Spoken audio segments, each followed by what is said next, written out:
All right, we had a great day today.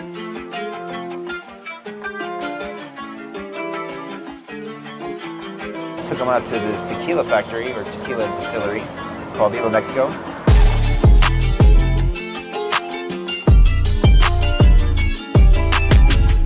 They do everything here.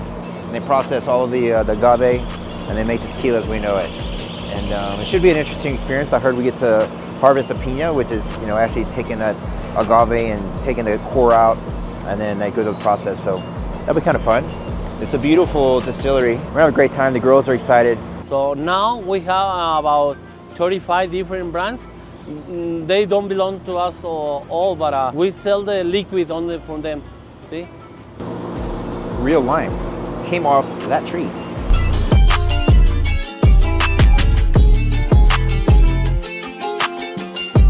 So we can see here a 2-year-old agave. Why is a 2-year-old? Why we count the years of the agave? Because that's how we know that the agave is ready to be harvested.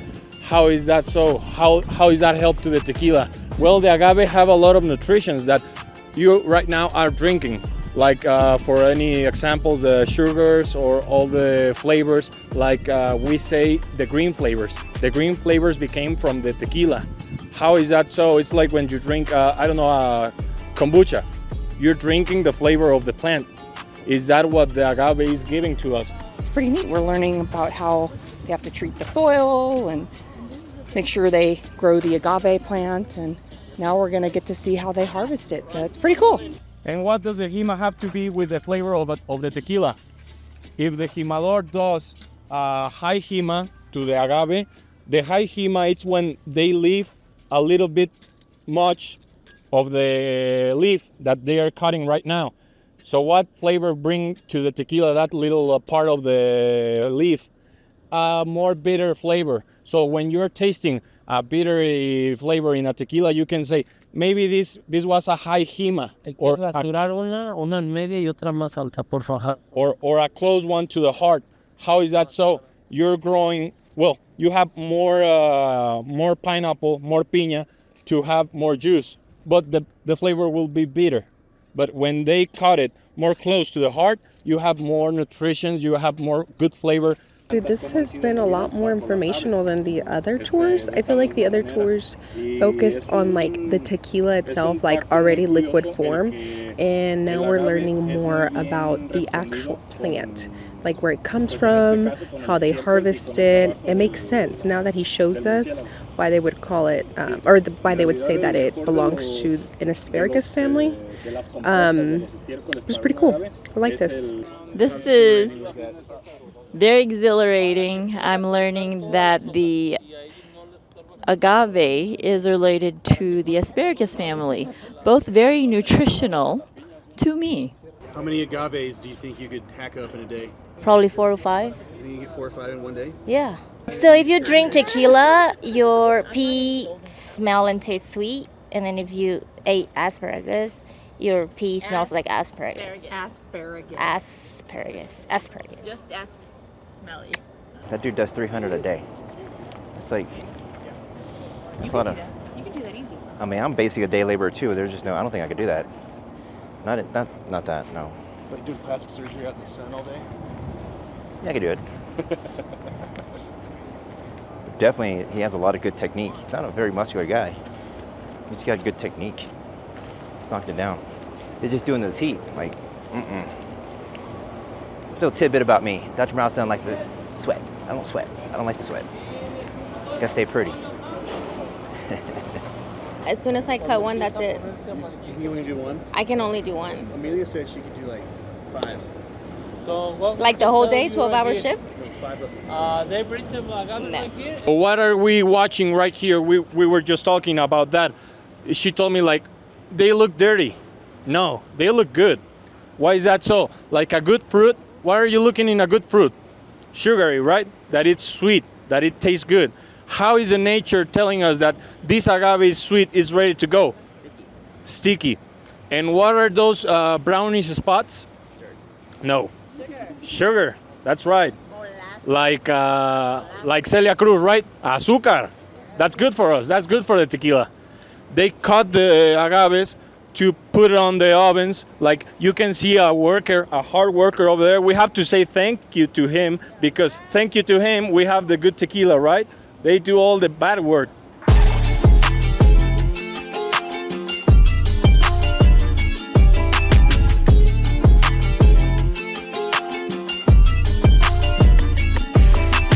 You were eating this, and I'm gonna do a little test when we're tasting. Okay, so you have to better take notes.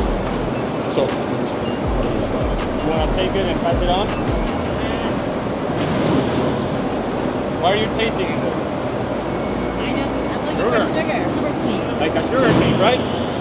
This has a lot of fibers, and why you can eat a lot of it, because the fibers cool scald your tongue, because in these fibers there are more smaller fibers that it could scald or even cut your tongue.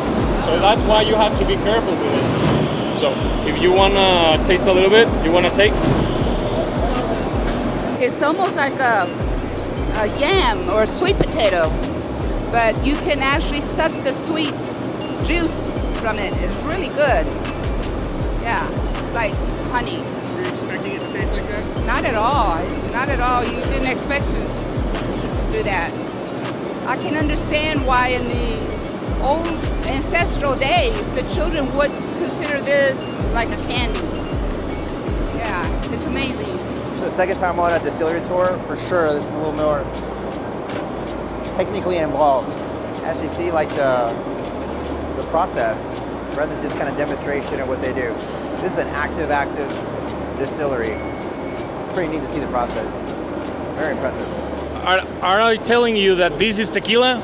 Almost. This is the juice that makes tequila, because you can tell like this is not tequila, this is all brown and doesn't look like something you can drink, right? Looks like a kombucha or something like that. It's a mosto. These juice are just fresh squeezed from the roller mill. That you can see over here, these two workers in different sections working with the roller mill. Also, you can see it water in the roller mill. Why the water?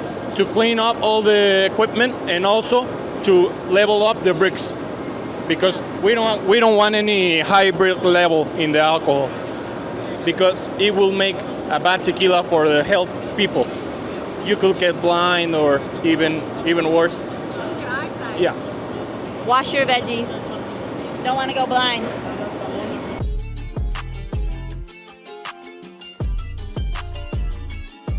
We put classical music. Well, it's a Mozart effect. We have most of the music sounding in the other part of the fermentation area, in the stainless steel tanks, because that has more production. And this part, it's brand new, so you are right now in a brand new part of the factory. But the Mozart method help us with the fermentation to be more smoother product. It helps us with the vibrations of the songs. Why the Mozart? I just do a little research of that because I got that question. Why that Mozart? Why just like music method? Exactly. It has to be Mozart or classical because of the vibrations of the songs of Mozart. It helped it's more about the neurosurgeon kind of stuff. It helped the living things be more, calm. And it helped to be better product, not that harsh flavor like astrongenous flavors that it doesn't belong or it doesn't look good in a good tequila. So right here, there's the distillation area. When the mosto is dead, there's no sugar on it, the mosto die, so we need to move in this area. What he's doing, he's pumping up inside of the cup distiller. So the alcohol is lighter than the water. When he pumping up, he shut the door, so he heat it up, so the steam comes out of there and goes to the condenser. We use two times to distill. The first one we use those big ones. To be repo, it needs to be 2 months to 1 year. 1 year to 3 is añejo, and 3 and forward is extra añejo. So whenever you drink it, you're like and you're not supposed to breathe until you swallow it and then you breathe out. That's how it makes it smoother. It was a real intimate tour, I thought. We're getting a lot of information and learning a lot about the agave plant. Who knew it was related to asparagus? I didn't. Tasting, we have here about 4 options. That is blanco, reposado, añejo, some other kind of añejo, and extra añejo, extra aged. So how can we see an extra aged? Añejo, it's when the liquor has been in a barrel for about 6 months to 3 years. So from the 3 years until how many years you want to leave your alcohol in a barrel, it's extra aged. So the extra age we're having right here right today, it's 3 years in a barrel. So it's gonna be pretty tasty. As you can see, you're asking yourselves probably like, why they're not pouring my tequila in a caballito, in a shot glass like they do in other places, or even so with the flute glass, like the champagne glass. It's because this glass, it's a cognac glass. It helps us to open more the tequila. And you can do this like with the wine, but you can be risking to stress out the flavors and the smellings of your tequila.